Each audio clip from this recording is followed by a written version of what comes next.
The Immediate Future and Other Lectures by Annie Besant. Forward. Few words are required to introduce this volume.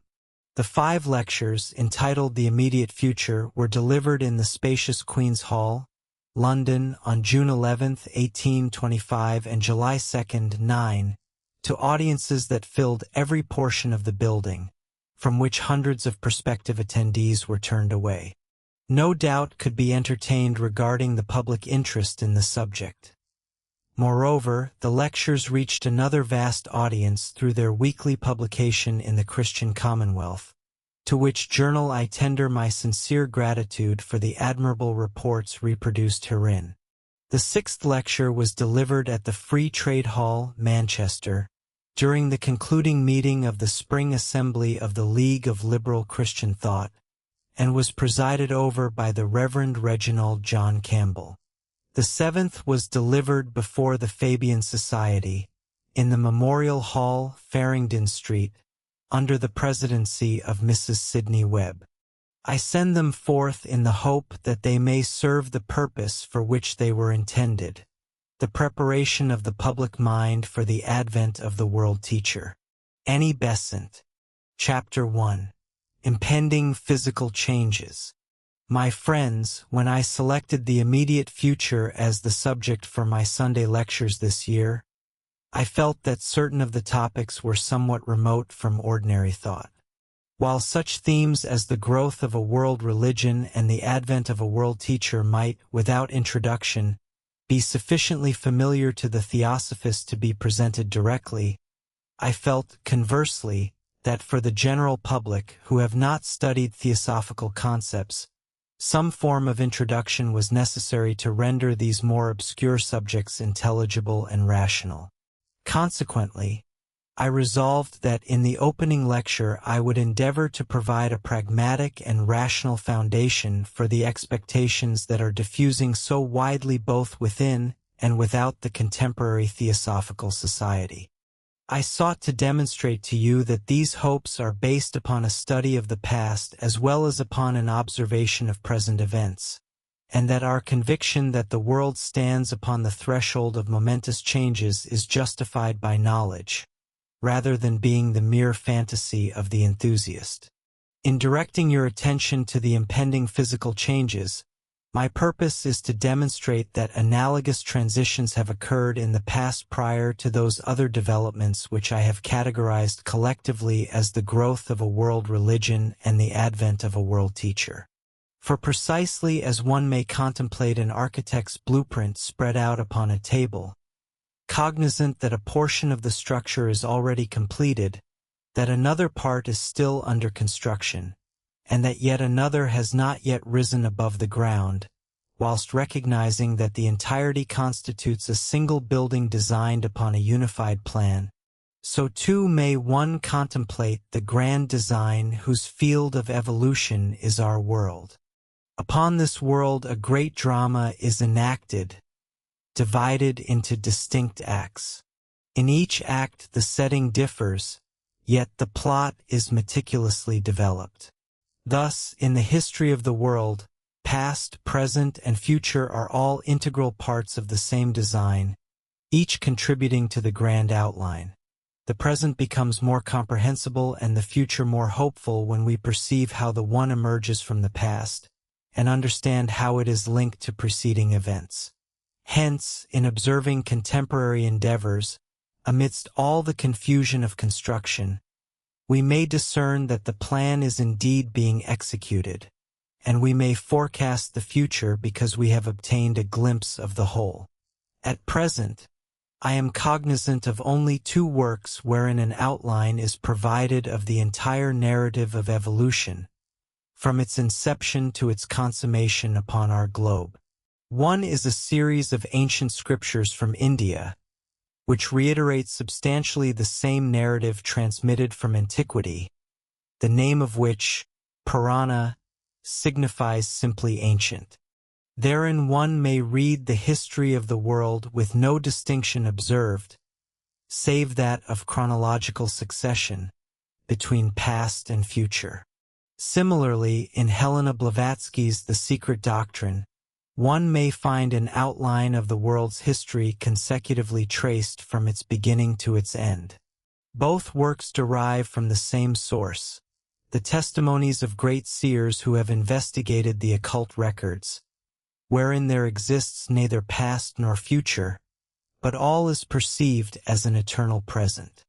Being the labor of exceptional seers deciphering the identical records, they present the same narrative, albeit expressed in ancient terms in the former instance and in modern terminology in the latter. The secret doctrine is less obscure and less difficult to comprehend than the Puranic writings. Nevertheless, both present the same outline, and it is to this outline that I would now momentarily direct your attention. I am mindful that in reviewing this historical record so briefly, I may appear to offer a somewhat dry and uninteresting narrative. Yet, if it should seem dry or uninteresting to you, the fault lies with the speaker and not with the subject itself. For what can be of more profound interest to humanity than to behold unfolded before it the record of its immemorial past? What can be more inspiring than to realize that you and I, and indeed all the nations of the world, composed of countless individuals, have been traversing an appointed path, fulfilling a definite destiny, and progressing from strength to strength, and from knowledge to knowledge. It is inspiring to recognize that as we have ascended in the past, so shall we ascend to greater heights in the future. And that as we have evolved through the millennia behind us, so a still grander evolution unfolds in the millennia ahead. Could I but convey to you a tenth part of the interest and inspiration that I have derived from the study of these records, then, though names, races, and dates may in themselves appear dry, they would constitute an enchanting narrative of the past extending forward into the dim vistas of the future. Let us now consider the general outline. The occult records reveal that the history of our globe is a drama in 7 acts. 7 vast continents form the stage upon which this drama is enacted. 7 great races, each upon its respective continent, are the actors who perform therein. And just as actors upon a stage proceed from act to act, so do the nations of the world, in successive forms, progress from one act to another in the cosmic drama. We are not novices upon this world. We have inhabited it many times heretofore, and the history of the past is but the chronicle of our infancy. Today, we are approaching our maturity, preparatory to advancing toward the highest zenith we are destined to attain upon this earth. I need not occupy you with the first 2 of these continents, nor with the races that dwelt upon them, for they were scarcely human. They were embryos of humanity rather than human beings as we understand them. However, there are 4 great continents to which I would invite your momentary attention. 2 of the past that have largely vanished, 1 of the present that is undergoing transition, and 1 of the future that is beginning to emerge. Their names are all recorded in the Puranas, but the Sanskrit nomenclature would afford you little interest. Indeed, the primary significance lies in their enumeration, for just as one might compile a list of the countries of Europe, so in that ancient scripture are the names of these continents catalogued consecutively, without regard to whether they belong to the past or to the future. They are therein recognized as integral parts of the world's history, each designated by its respective name.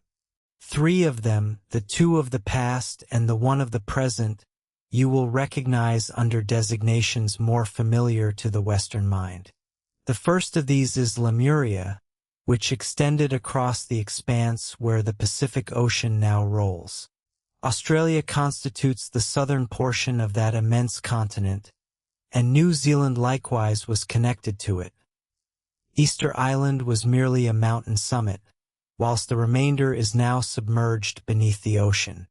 Madagascar, too, formed a part of that vast territory, and extending northward into the regions where the mighty Pacific now stretches, there lay in ancient epochs the continent of Lemuria, to which the eminent German naturalist Haeckel refers as the cradle of the human race. And most justly so. For, as previously remarked, the two preceding continents supported only the embryos of humanity, whereas man, fully formed as we recognize him today, emerged upon that third continent of Lemuria. It has since vanished, decimated by volcanic eruptions, conflagrations, and tremendous explosions, as the sea rushed into chasms rent by subterranean fires. Thus, Lemuria was rent asunder and vanished, having fulfilled its destiny. The mighty waves swept over it, leaving but scattered remnants and a lingering tradition in the ancient annals of mankind. Subsequently, the development of humanity transitioned from that third race which occupied Lemuria, of whom the pure Negroes represent the remnants in the contemporary world, to another momentous stage of evolution upon a continent that has likewise disappeared. The vast landmass extending from Europe to America, the mighty continent of Atlantis. The historical existence of Atlantis is now widely accepted across diverse quarters. Indeed, one may have observed recently how archaeological research along the western coast of Africa has been unearthing the ruins of magnificent cities, which their discoverer cites as evidence of the advanced state attained by the Atlantean civilization. This was an empire that, after dispersing its descendants across the modern world, many of whom settled in North America as the indigenous tribes, whilst others colonized Egypt to establish one of the great Egyptian empires, and still others spread across northern Asia as the Turanians and Mongols, constituted a vast expansion of a race that still comprises the majority of contemporary mankind. Yet, this grand civilization perished, not by fire, but engulfed beneath the waters of the ocean, leaving behind myths and legends in numerous lands, the deluge of Noah, the flood of Deucalion, and countless other narratives preserved across almost the entire globe. Atlantis, fractured into fragments by several catastrophic upheavals and submerged beneath inundations, ultimately perished, even though so many of those sharing its lineage survived. Thereupon, another great continent, slowly ascending, was prepared for the habitation of the subsequent great race, the fifth. Europe, which remained marshy for ages after rising above sea level, underwent a gradual preparation for the inhabitants destined to dwell upon its surface. The vast region of Hindustan, likewise emerging south of the Himalayas, was for long a continuous expanse of swampland, uninhabitable by man, until, prior to the entry of the Aryans, certain peripheral nations of the Atlantean populace poured through the Himalayan gorges to establish a magnificent civilization where India now extends and her Aryan peoples reside. And the fifth race, the Aryan, was led away from Atlantis nearly 80,000 years before the Christian era. For in the lifespan of races, one must calculate by millennia rather than centuries. Gathered prior to one of the great catastrophes, they were guided by their leader, the Manu, halting briefly in Arabia before proceeding northward into northern Asia, and finally settling where the Gobi Desert now stretches. At that epoch, a vast inland sea existed there, and the land was fertile, well suited for the habitation and sustenance of an immense population. That region became the cradle of our race, the home of the illustrious people who gradually extended their dominion and numbers over the lands that had risen from the seas for their occupancy. Before examining their history further, let us turn to the next point concerning the continents, in order to connect the emerging landmass with those that have perished, as well as with the continents of Asia and Europe, which constitute the heritage of the great fifth race. Lest it be thought that I am merely recounting theosophical dreams, allow me to direct your attention to that eminently reputable body, the British Association for the Advancement of Science, and to observe from its geological section, as convened during its most recent annual meeting, how this question of continents, both ancient and nascent, is currently being examined by the scientific community. I note that the association discussed the formation of a new continent in the Pacific Ocean. Indeed, if one consults the secret doctrine, one discovers that Helena Blavatsky declared that this new landmass would arise where Lemuria vanished, and that just as Lemuria subsided beneath the waves of the Pacific Ocean, so too would the new continent emerge from those same waters to serve as the home for the new race. We find in the recorded discussions that this continent is already beginning its ascent. The rapid emergence of the Bogoslav Islands, near Alaska, has occasioned some apprehension among geologists, who surmise that if the new continent should rise at the same rate as these islands, a cataclysmic tidal wave would be generated, capable of virtually engulfing the globe. This was the precise subject of discussion last autumn, wherein details were provided regarding the projected area of the new continent. It is projected to extend from the Philippine Islands, Japan, and the Aleutian Islands to the archipelagos of southeastern Asia, the Malay Peninsula, and Borneo, spanning some 4,000 miles in length, so far as the formative forces are currently indicated. Furthermore, scientists explained that there exists beneath the Pacific an area designated as the Fiery Ring of the Pacific, a zone of seismic activity so intense that, during the preceding 20 months, no fewer than 1,071 earthquakes were observed. These seismic events were of such magnitude and induced such abrupt modifications that the officers and crew of the United States steamship Albatross witnessed a colossal eruption that formed an island around a newly extruded volcanic peak, which rose until it attained an elevation of 1,000 feet above sea level. Evidently, such profound submarine earthquakes carry the peril of tsunamis, as was demonstrated in the relatively recent past, when a colossal tidal wave inundated the coast of Japan, spreading devastation for many miles. And if, as scientists suggest, this continent should emerge over so vast an area at a rate so rapid and perilous, would there not be generated a wave of such magnitude as to sweep away the whole of humanity, engulfing the world in a deluge compared to which the flood of Noah would pale into insignificance? Yet, it is not in such a manner that these momentous transitions occur. Destruction indeed occurs, but it is localized rather than global. During the demise of Atlantis through successive catastrophes, great multitudes undoubtedly perished, and vast inundations swept across adjacent territories.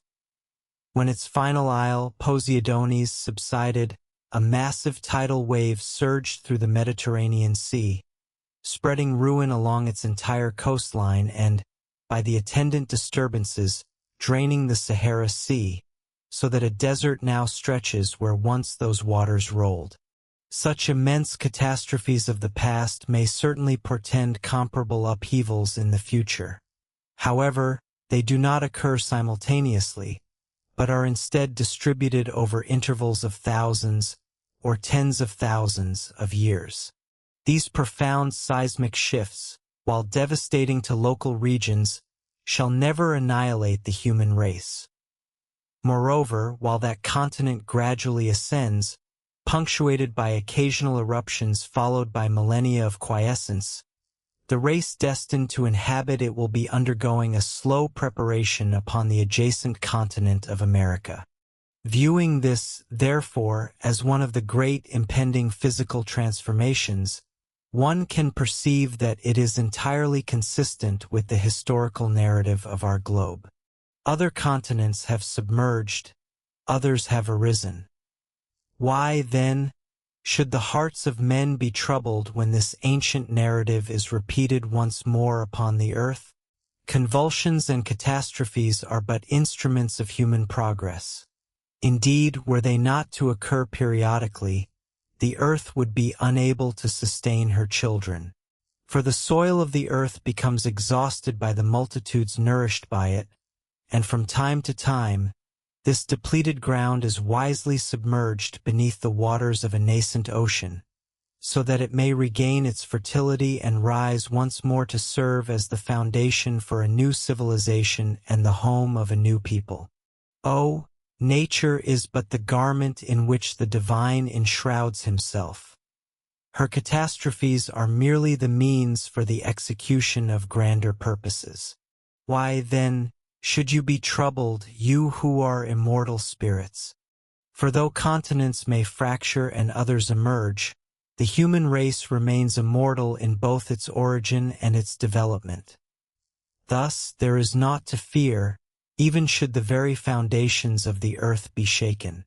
Contemplating this truth with serene equanimity, cognizant that such transitions have occurred in antiquity and shall transpire again in the epoch to come, let us direct our gaze toward the races to which I previously alluded as being associated with this continent.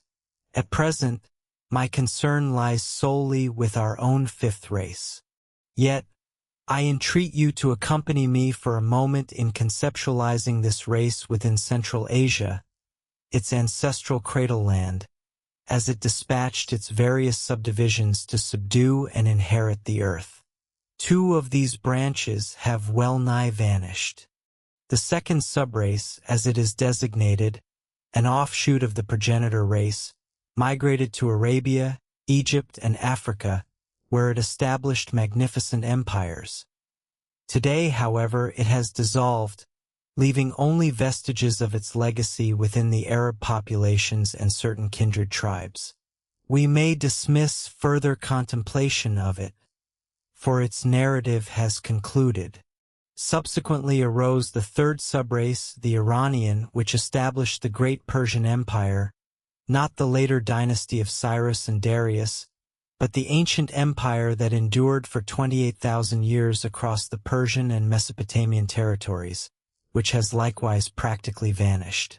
Only a remnant, consisting of some 80,000 Parsis in India, represents that once splendid people and the formidable subrace that forged so magnificent an empire. Nevertheless, two subdivisions of this race endure alongside the ancestral stock, the fourth and the fifth. Departing Central Asia approximately 20,000 years ago, the fourth subdivision settled in Georgia, Armenia, Kurdistan, and upon the southern slopes of the Caucasus, whence it expanded into Asia Minor, engendering numerous nations renowned in historical annals. The most ancient of the Greeks, of genuine Hellenic lineage and commonly designated as Pelasgians, who, according to the Egyptian priests who conversed with Plato, arrested the formidable tide of the Atlantean invasion as it surged toward Egypt and threatened the ancient soil of Greece, constituted the inaugural European families to emerge from this great subrace, entering Europe a mere 10,000 years before the Christian era.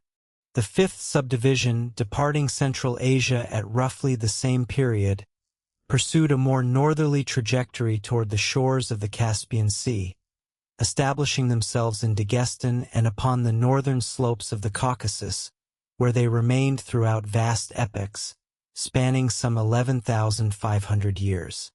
The fourth subrace dispersed across the southernmost regions of Europe, bequeathing to us the majestic power of Greece, with its exquisite art and sublime literature. It established both the Republic and the Empire of Rome, and advanced into Spain.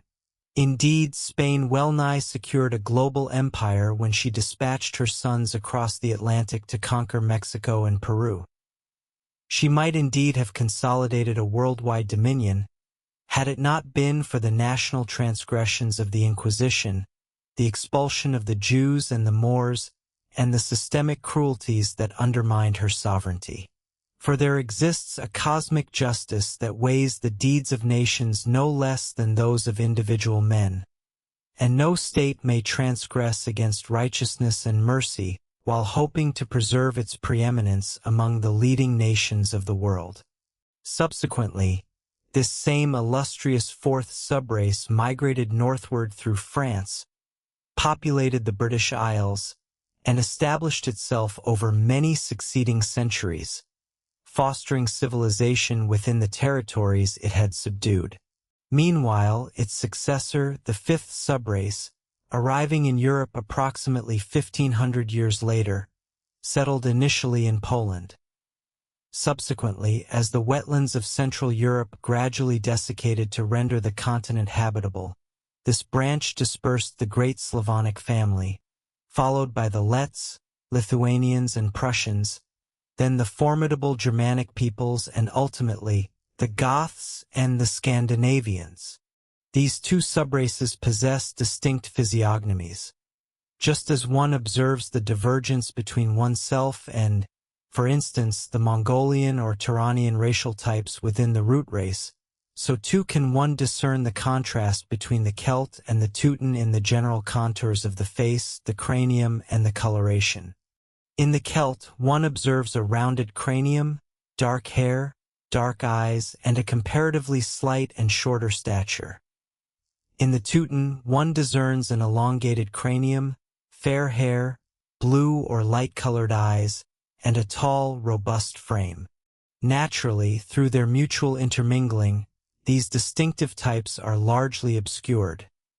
Yet, if one examines them in their unmixed state, as exemplified by the Italian and the Scandinavian, the distinction between these two great subraces that have colonized Europe becomes immediately apparent. If we trace the trajectory of these subraces further, we observe that they gradually dispersed across the globe, a phenomenon particularly true of the final branch, the fifth or Teutonic subrace. One observes this lineage, comprising the Goths and Scandinavians, establishing sovereign states and kingdoms in northern Europe. Yet its expansion did not cease there, but rather extended across the civilized globe.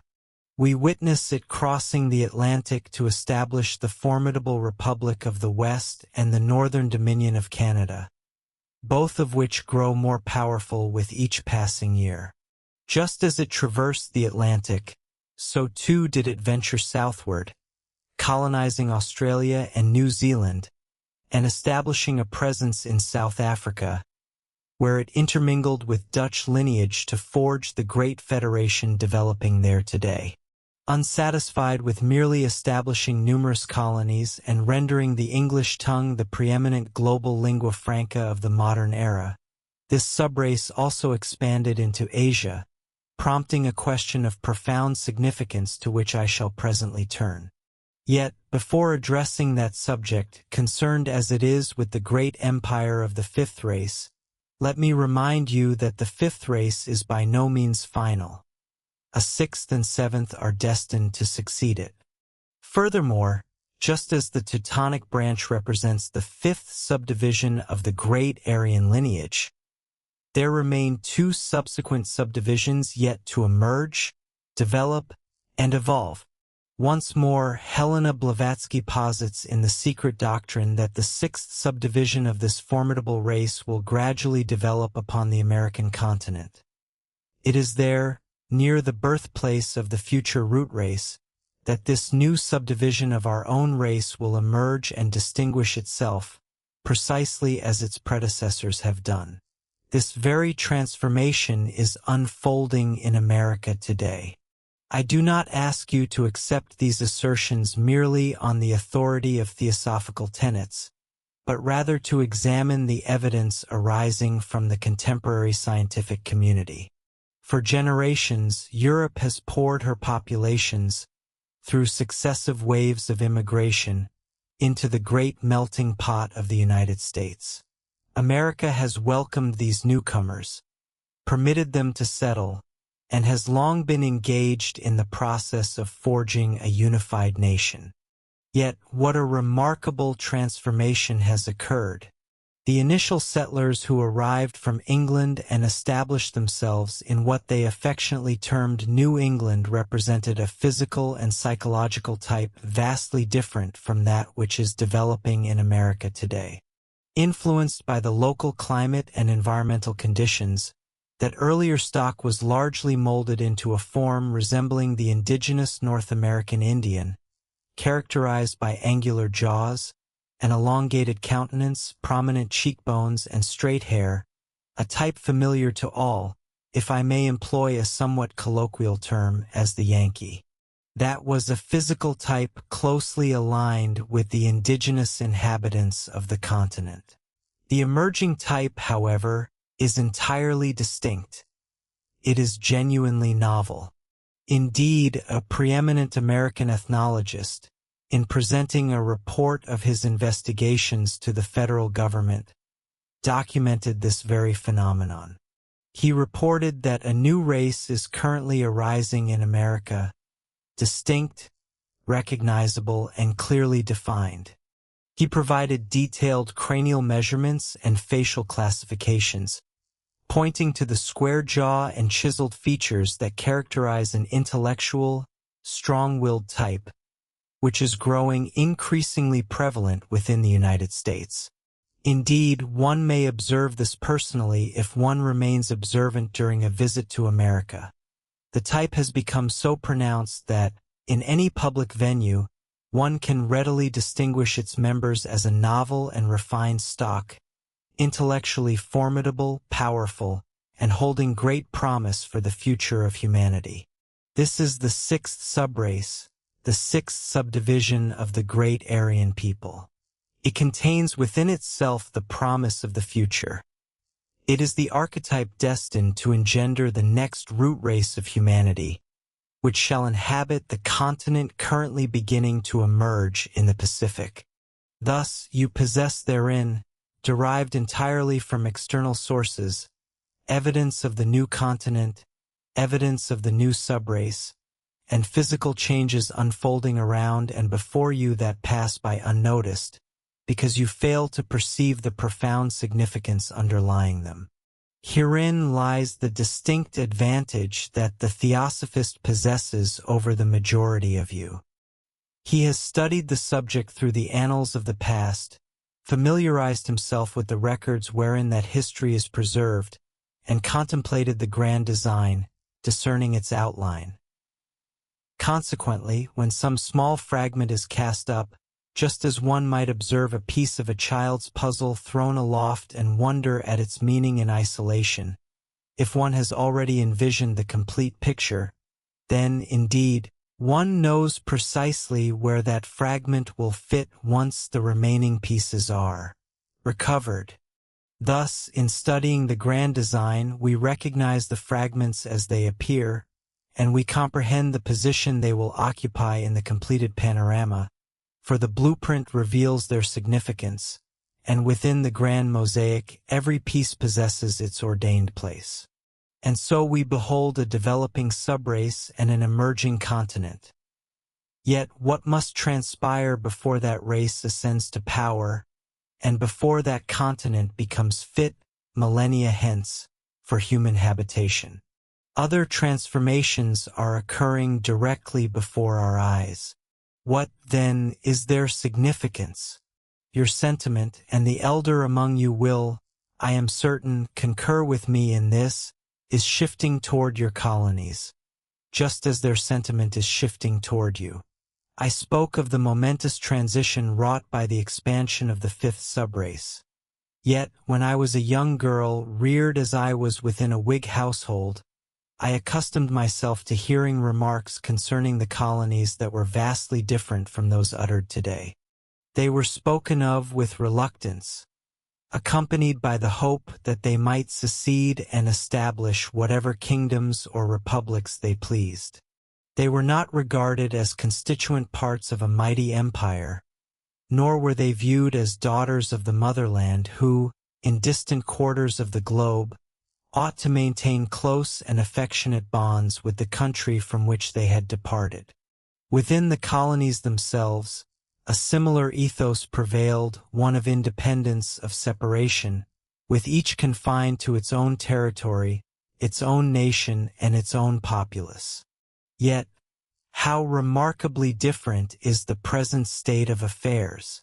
Today, the mother country is cherished in every colony, and she, in turn, extends her affection to her numerous children far across the seas. Now they assemble in grand imperial conferences. What would have been thought of an imperial conference in the days, say, when those of my own generation were children? Currently, an imperial council is being proposed, not a mere occasional conference, but a permanent council in which every portion of the empire shall be represented, not transiently for a few brief weeks, but permanently and systematically. One empire, guided by a single imperial council to address all matters concerning that realm. Indeed, had such a sentiment prevailed in England and her colonies more than a century ago, our American brethren would not have cast tea into Boston Harbor and initiated the American Revolution. Those colonies would remain part of the empire, still bound in affection to the motherland. Furthermore, that egregious error of attempting to tyrannize, thereby necessitating resistance, will never again be permitted within this empire, for that lesson has been learned definitively, and it shall never require repeating. Yet, there is another lesson that must be acquired. I spoke of the mother race, and of the cradle land, which was depopulated over the course of some 8,000 years as successive waves of migration crossed the Himalayas, leading the great Aryan root race into India.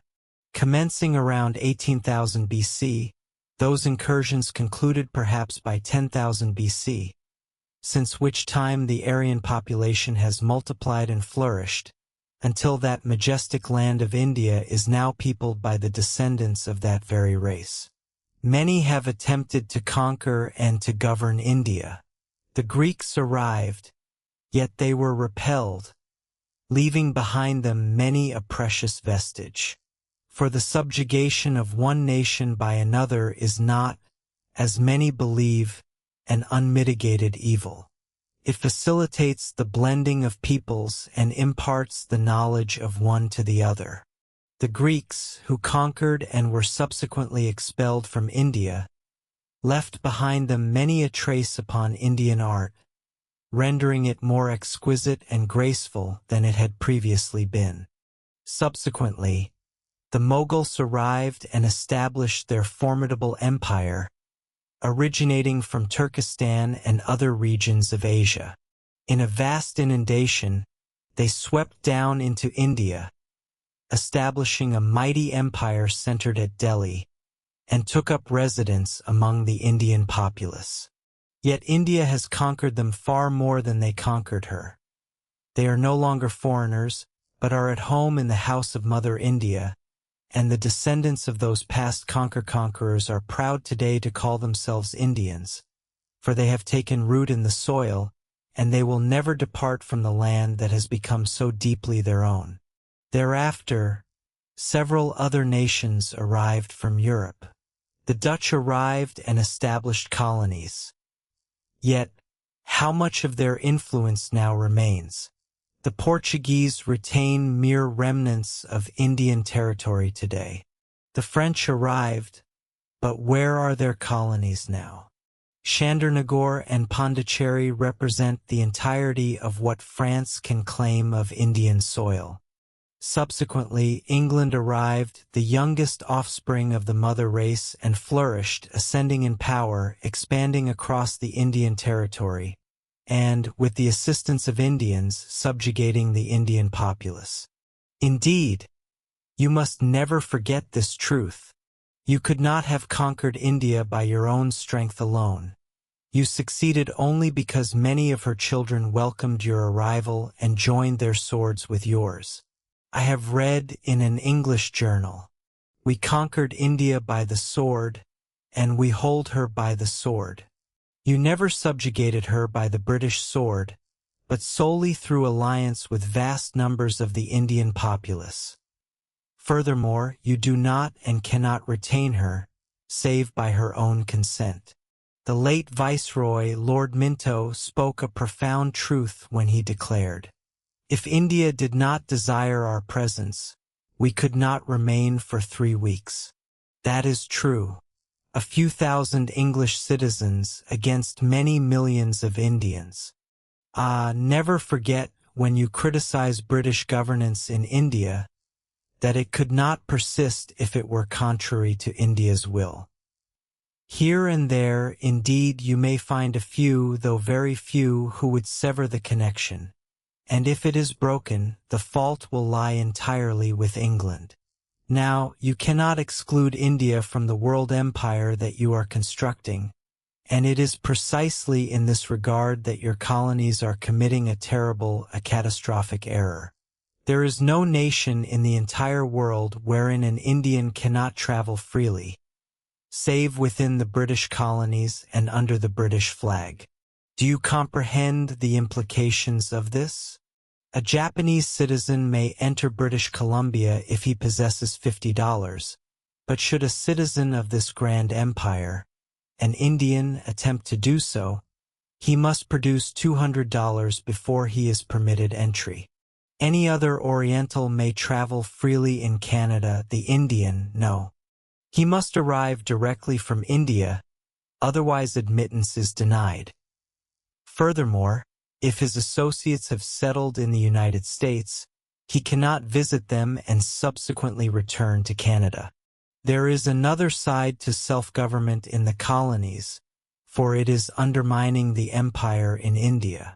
The Indian deeply resents being treated as an outcast beneath the very flag he is exhorted to revere and to defend with his life's blood. You might well have lost South Africa were it not for the Indians who perished there, and who tended to your wounded upon the battlefield.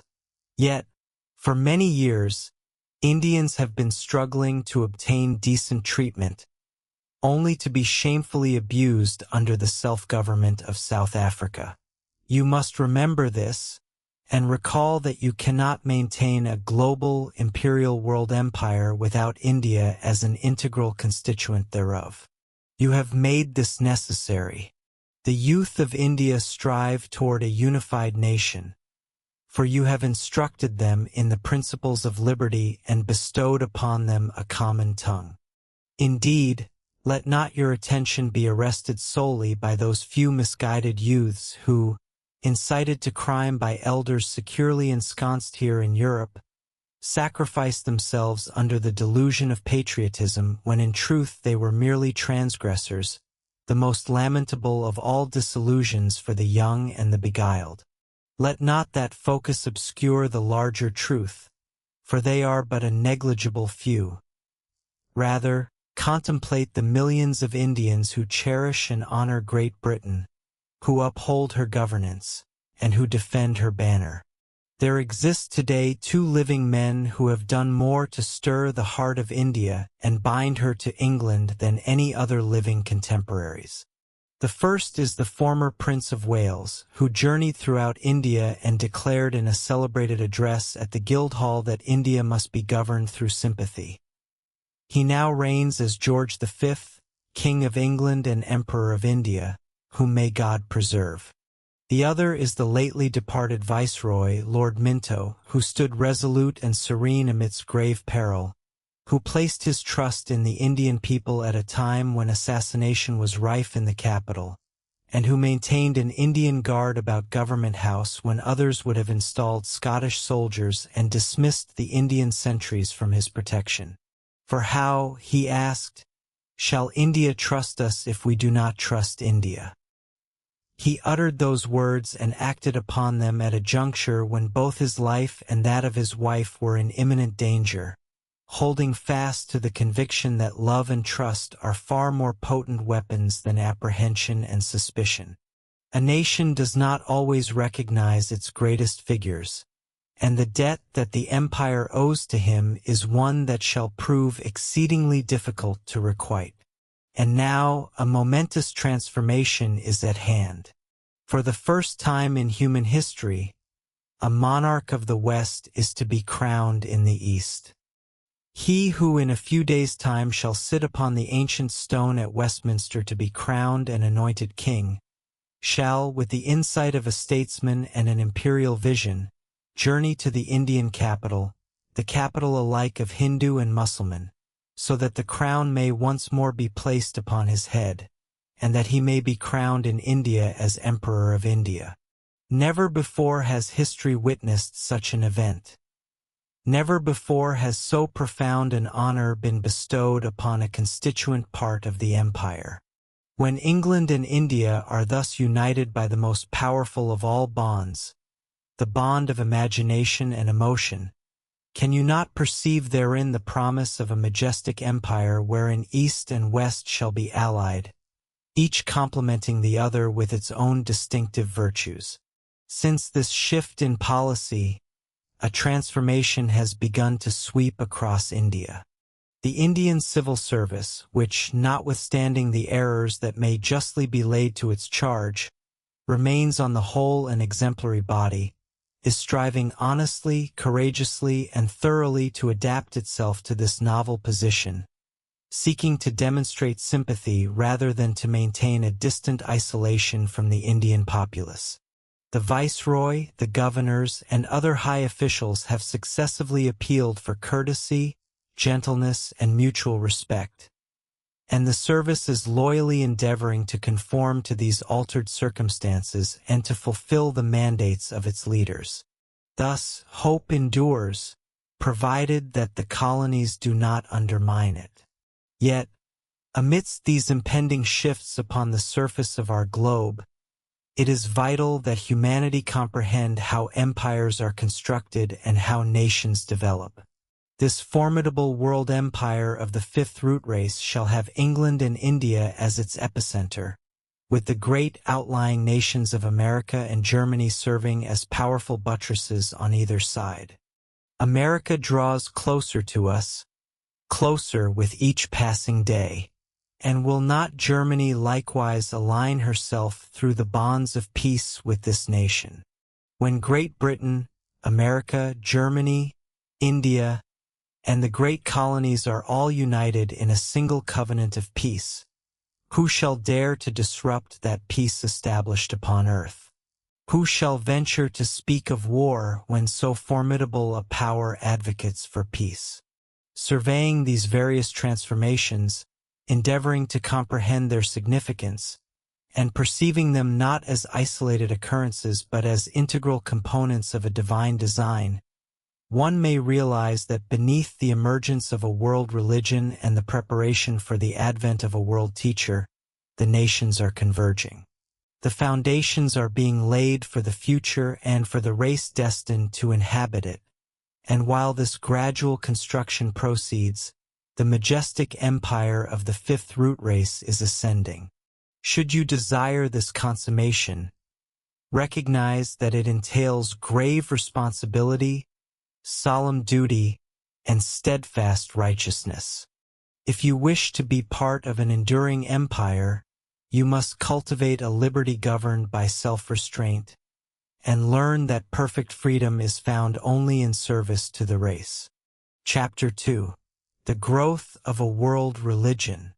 My friends, not long ago I spoke in Manchester upon the very theme that we shall consider tonight.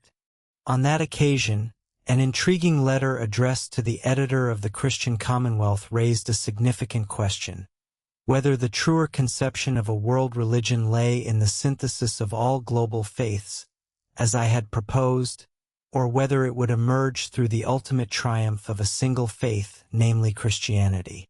Naturally, in employing the term Christianity, the author used it in its broadest and most liberal sense. Nevertheless, he posited that each successive religion in human history represents an advancement upon its predecessors in the course of spiritual evolution. Consequently, he argued, it seemed probable that Christianity, as the most recent of the great world religions, should serve as the culmination of them all, and thus become the world religion. Strictly speaking, of course, Christianity is not the most recent of the world's major faiths, for the great prophet of Arabia, Muhammad, is chronologically subsequent to the Christ. This evening, I shall endeavor to demonstrate why, in contemplating this world religion, we may discern the lineaments of its form and the manner in which it will appeal to the intellect and heart of humanity.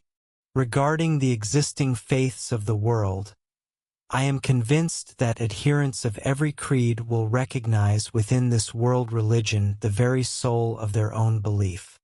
It will not be a matter of rivalry between one faith and another, or between one prophet and his peer. Rather, within every tradition, the most noble and liberal minds, those possessing the deepest divine consciousness and, consequently, the greatest love for mankind, will perceive in the world religion all that is most sublime and cherished in their own. Each shall feel that it is their own faith elevated to its zenith, recognizing therein its inherent glory and splendor. I shall now attempt to delineate, to the best of my ability, that which we may perceive gradually unfolding around us as the religion of the world, through a study of the past and an observation of contemporary tendencies. Naturally, I make no pretense that my imperfect sketch can be all-encompassing, or that it can capture the full wonder and beauty that this world faith will assume when spoken by the world teacher. It is not for me to presume to describe what his divine consciousness shall reveal.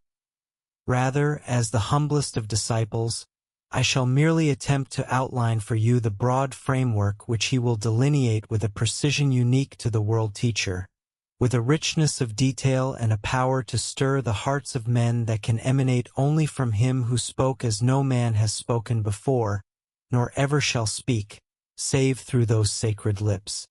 To address our subject with the utmost clarity, let me first outline the various domains into which a religion must naturally divide if it is to satisfy the multifaceted needs of humanity.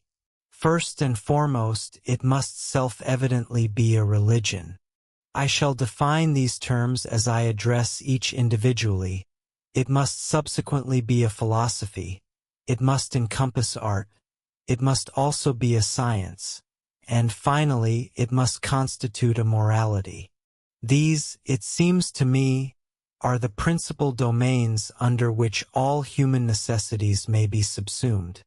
They encompass the whole of human existence, and under one or another of these classifications, all human thought must inevitably fall.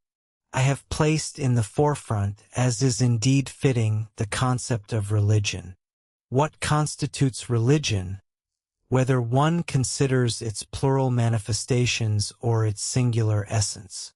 In the plural, religions represent the divine response, conveyed through individuals in whom the Godhead shines with greater brilliance than in their peers, his response to humanity's quest for the divine. Mankind is perpetually searching for the source of its origin, seeking that life which wells up within, immortal, indeed, eternal and divine. And every religion is the response of the universal spirit to the seeking spirits of men who emanated from him. Just as water, in its downward flow, invariably rises again to the height of its source unless obstructed, so the human spirit, by virtue of its divine nature, continuously ascends toward the height of that divinity it seeks to realize. Indeed, the most compelling proof of man's inherent divinity lies in his immemorial quest for the God from whom he proceeds. This is the true import of the word religion. It consists neither of rites and ceremonies, for these man has devised and can devise anew, nor of churches, which man has constructed and, should they fall into ruin, could rebuild. Nor does it consist even of sacred books, for these too were penned by human hands inspired by the indwelling God within the prophet, and were they entirely erased from the world, the power that authored them could write them once more. Rather, the essence of religion is the knowledge of God, which is life eternal. That, and nothing less, constitutes religion. All else is merely superficial, superfluous save for the temporal needs of humanity. The essence of religion is the knowledge of God, and once God is known, all else may be constructed by man. Moreover, the coming world religion will, in its very essence, be a path toward the attainment of this knowledge, and will proclaim as the cornerstone of its doctrine the immanence of God. What is meant by the immanence of God? It is the truth that in everything that lives, within a universe wherein all is alive, the universal life, which is God, is ever present, sustaining and upholding all. As it is written in the Bhagavad Gita, there is nothing moving nor unmoving that can exist bereft of me. And there is nothing in the whole of this vast universe, reflecting in its immense scale that infinity of which it is a partial, however imperfect, likeness, nothing in all the cosmic systems, in suns innumerable, in boundless space, in countless lives, nothing from the lowliest grain of dust to the very logos of a system, that can exist apart from the life which is the source and support of all. Should you wish to bring this sublime truth closer, for the infinity of space, though awe-inspiring, does not warm the human heart, then contemplate all that you most deeply love, admire, and prize. The affectionate gaze of a spouse, the smile of a child, the fidelity of a friend, the grandeur of nature, the surging of the ocean, and the stillness of the starlit sky.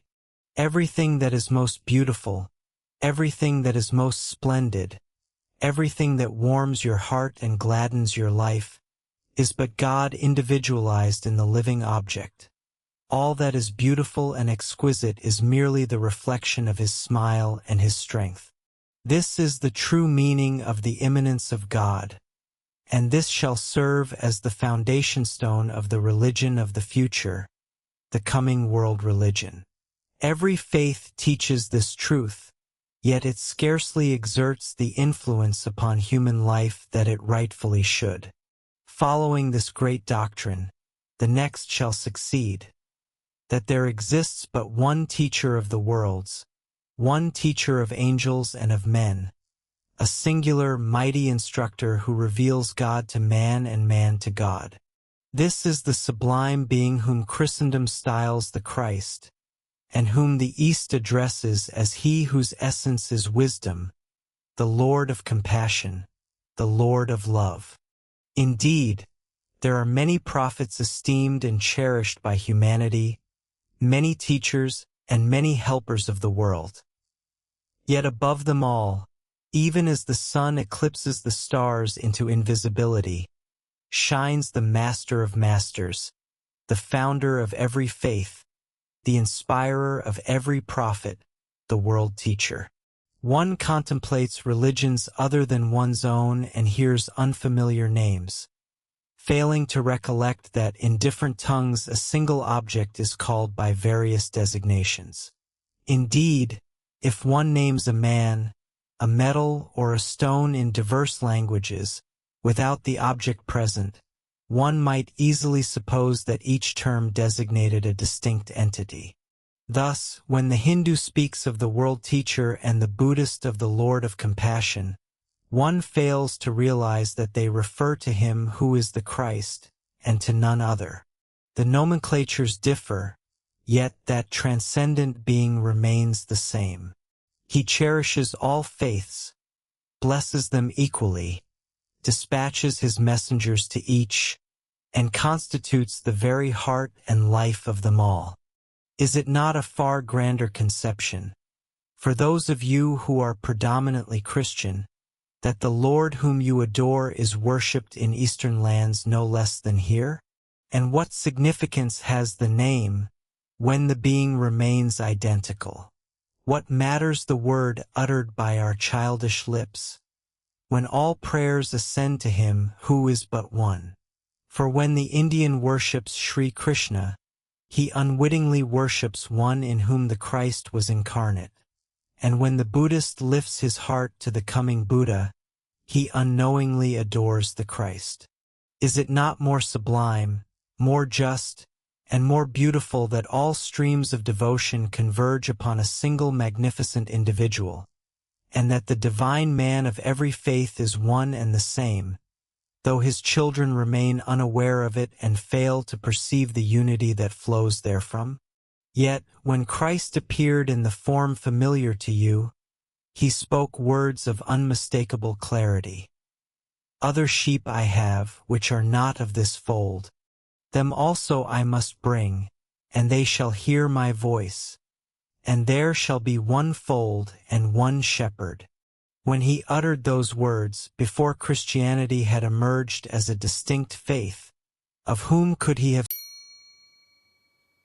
Do you want access to this and all the complete audiobooks on the channel, plus the ebook version? Click the link in the description or scan the QR code in the left corner of the screen to access our library, where you can listen to your favorite esoteric books without ad interruptions, lock your screen, or use other apps while the narration plays, and even download the ebook version to follow along as you listen. Listen on your computer via web browser, or download the app from the Play Store. After subscribing, you will receive an email with your login details, password, and step-by-step instructions on how to access the books through the Hotmart app.